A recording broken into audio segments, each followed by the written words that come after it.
Welcome to Ask Rare Class Notes YouTube channel.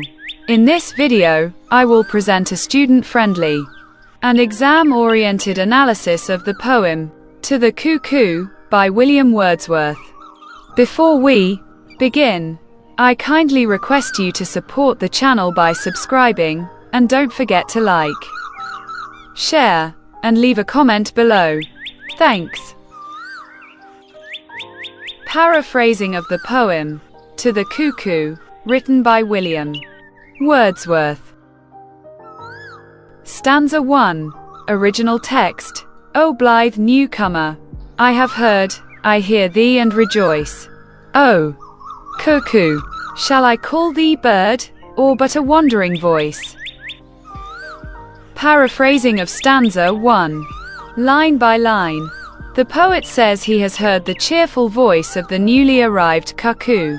He explains that hearing the cuckoo makes him feel joyful. He wonders whether he should call the cuckoo an ordinary bird, or he feels it is more like a mysterious, roaming voice. Paraphrasing of stanza 1 in a paragraph. In this stanza, the poet joyfully greets the cuckoo, a happy newcomer. He expresses joy at hearing its voice and wonders whether it is a real bird or just a wandering, mysterious sound. Stanza 2 original text. While I am lying on the grass, thy twofold shout I hear, that seems to fill the whole air's space, as loud far off as near.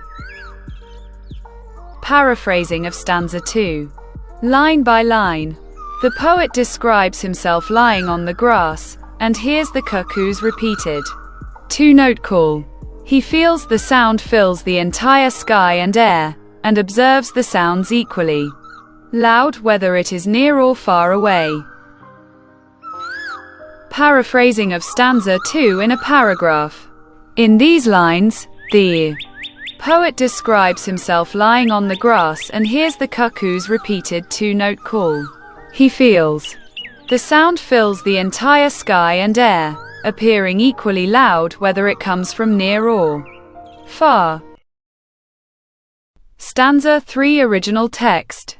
Though babbling only to the vale of sunshine and of flowers, thou bringest unto me a tale of visionary hours. Paraphrasing of stanza 3 line by line. The poet says, the cuckoo sings mainly to the valley. He describes the valley as full of sunshine and flowers. He feels the cuckoo's song brings him a story, and explains that these are memories of dreamy, imaginative moments. Paraphrasing of stanza 3 in a paragraph. In this stanza, the poet says the cuckoo singing mainly to the sunny, flower-filled valley. He feels its song carries a deeper meaning. It brings back visions and memories of dream-like, imaginative moments from the past. Stanza 4 original text. Thrice welcome, darling of the spring. Even yet thou art to me no bird, but an invisible thing, a voice, a mystery. Paraphrasing of stanza 4 line by line. The poet warmly welcomes the cuckoo for the third time, calling it the beloved bird of spring. He says that, even now, to him, the cuckoo is not just a bird but something unseen, and has a mysterious, enchanting voice. Paraphrasing of stanza 4 in a paragraph. In this stanza, the poet warmly welcomes the cuckoo for the third time, calling it the beloved bird of spring. He feels that it is not just a physical bird but something intangible, an invisible entity, a voice, and a profound mystery. Stanza 5 original text. The same whom in my schoolboy days I listened to, that cry, which made me look 1,000 ways, in bush, and tree, and sky. Paraphrasing of stanza 5. Line by line. The poet recalls hearing the same cuckoo during his school days. He remembers always listening to its cry. He says its call made him look around in every direction, and he searched for it in bushes, trees, and the sky. Paraphrasing of stanza 5 in a paragraph. In this stanza, the poet identifies this cuckoo as the same one he listened to in his schoolboy days. Its call used to make him search eagerly in every possible direction: the bushes, the trees, and the sky, trying to spot the elusive bird. Stanza 6 original text. To seek thee did I often rove through woods and on the green, and thou wert still a hope, a love, still longed for, never seen. Paraphrasing of stanza 6 line by line. The poet often wandered in search of the cuckoo, and he walked through forests and grassy fields looking for it. The poet says, "The cuckoo that you were, always a symbol of hope and joy for me." He admits he always wished to see it but never actually did. Paraphrasing of stanza 6 in a paragraph. In this stanza, the poet remembers how he often wandered through woods and meadows in search of the cuckoo. The bird remained an object of hope and love, something he always longed for but could never actually see. Stanza 7 original text. And I can listen to thee yet, can lie upon the plain, and listen, till I do beg it, that golden time, again. Paraphrasing of stanza 7 line by line. The poet says he can still listen to its voice even now, while lying on the open ground. He listens until he creates within himself. The poet brings back the joyful memories of his childhood. Paraphrasing of stanza 7 in a paragraph.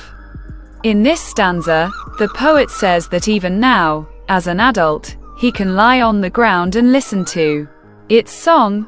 This listening allows him to recreate and relive the golden time of his childhood in his imagination. Stanza 8 original text. Oh, blessed bird, the earth we pace again appears to be an unsubstantial fairy place that is fit home for thee. Paraphrasing of stanza 8 line by line. The poet calls the cuckoo a blessed bird and says when we walk on this earth, it once again seems to be. The poet sees the earth as a magical, fairy-like place. He believes such a magical world is the perfect home for the cuckoo. Paraphrasing of stanza 8 in a paragraph. The poet blesses the bird, declaring that because of its song, the familiar world he walks on seems to transform into an unsubstantial, magical, and fairy tale place. A world so enchanted that it becomes a fitting home for such a mysterious creature. Summary of the poem, To the Cuckoo, written by William Wordsworth. In the poem, To the Cuckoo, Wordsworth joyfully welcomes the cuckoo as a blithe newcomer, whose voice announces the arrival of spring. He hears the bird singing above the woods and in the distant valleys, yet he cannot see it, which makes its presence feel mysterious and magical. The cuckoo's wandering voice fills the landscape with beauty and liveliness, turning the fields and hills into a happier place. The poet recalls how, during his childhood, the cuckoo's call filled him with excitement and made him search for the bird among the flowers and fields. Even now, the bird's song brings back those sweet memories and makes the poet feel young again. The cuckoo becomes a symbol of joy, hope, and imagination, enriching both the poet's heart and the natural world around him. The central idea of the poem, To the Cuckoo, written by William Wordsworth. The central idea of the poem, To the Cuckoo, is the joy and nostalgia the poet feels when he hears the cuckoo's voice. The bird's song fills the poet's heart with freshness and delight, reminding him of the innocence and happiness of his schoolboy days. Though he cannot see the cuckoo, its mysterious call seems to wander freely through nature. The poet imagines it as a blessed bird, whose voice brings life to the fields and valleys. The cuckoo becomes a symbol of hope, beauty, and youthful dreams. Its song awakens sweet memories and inspires the poet's imagination. In this way, the poem shows how even a simple sound from nature can deeply move the human heart. Through the cuckoo's voice, Wordsworth celebrates nature's power to comfort, uplift, and connect us with our past.